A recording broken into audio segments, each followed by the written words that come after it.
अमित शाह के हाथ में आई बिहार की फाइल। फौरन नीतीश के खास को दिल्ली से हुई कॉल। मोदी को बिहार में मिल गया अजीत पवार। सुशील मोदी को घंटे भर में पहुंच गए बिहार। 2 डायरी 10 नेता। नीतीश ने जिन दलों को पटना बुलाया, सारे दलों में मचा घमासान। केजरीवाल नीतीश से भी ज्यादा परेशान। क्या खेल की अगली बारी पंजाब की है? इधर महाराष्ट्र में पलटीबाजी।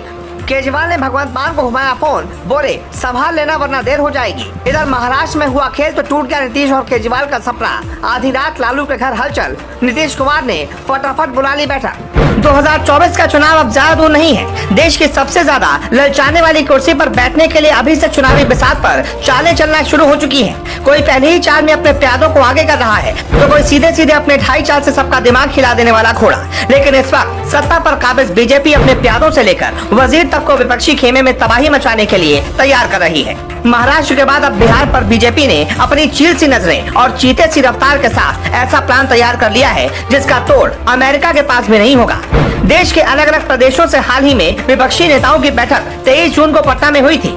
इसके बाद इस बैठक का मुंहतोड़ जवाब देने के लिए खुद 29 जून को केंद्रीय गृह मंत्री अमित शाह बिहार पहुंचे थे। और अब इस महीने राजनीति के थराइवा यानी कि नरेंद्र मोदी बिहार में रैली कर सकते हैं। विपक्षी एकता को अनेकता में बांटने के लिए बीजेपी ने लोकसभा चुनाव को ध्यान में रखते हुए देश भर में 1000 रैलियां करने की प्लानिंग की है। यानी जहां एक ओर विपक्ष ने एकता की ओर मजबूत कदम बढ़ाया है, वहीं भाजपा ने भी विपक्ष के इस एकता के खेल को बिगाड़ने का पूरा फुल प्रूफ प्लान बनाया है।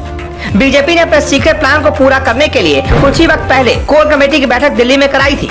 इसमें वो बातें हुई थी जो किसी को नहीं पता थी, लेकिन हम आपको ये बता रहे हैं। पहला ये कि 23 जून को विपक्षी बैठक का नतीजा क्या रहेगा, इस पर पैनी नजर बनाए रखना। दूसरा, बूथ स्तर तक पार्टी की चुनावी रणनीति प्रबंधन की क्या स्थिति है। और तीसरा ये कि बीजेपी कामयाबी कैसे हासिल करेगी।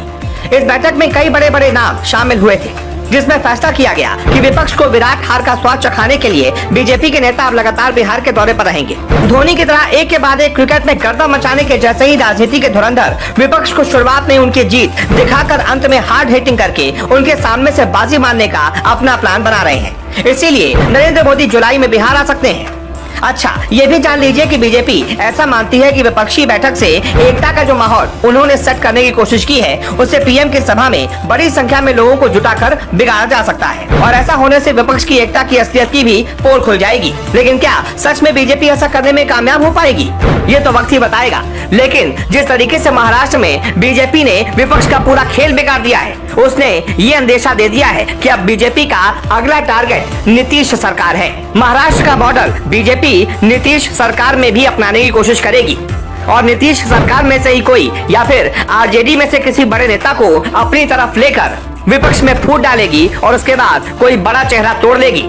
या तो नीतीश के साथ मिलकर सरकार बना लेगी या तो तेजस्वी यादव को अपनी तरफ कर लेगी और नीतीश मुंह ताकते रह जाएंगे।